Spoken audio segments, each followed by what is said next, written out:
Hallo, welkom bij Kikker TV. We gaan vandaag koken bij restaurant De Vijverhoeve. Hoe lang bestaat De Vijverhoeve al? De Vijverhoeve bestaat al 24 jaar. En ik neem het, ik ben nu samen met mijn vriendin mee bezig, de laatste 2 jaar. En mijn ouders het langzaam kunnen stoppen. Oké, en wie heeft er hier daarvoor nog allemaal gewerkt? Alleen mijn vader en moeder.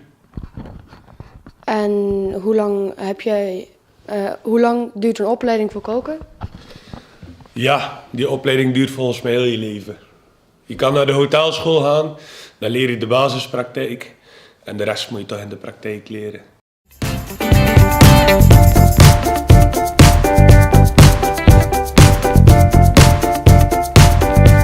We pakken 3 eieren en 1 eigeel. En dan pakken we 100 gram poedersuiker. Zeeft die altijd, of mixt hem, dat de brokjes eruit zijn. Moet nog even wachten.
Voor vandaag. Ik hoop dat jullie het leuk vonden en tot de volgende keer.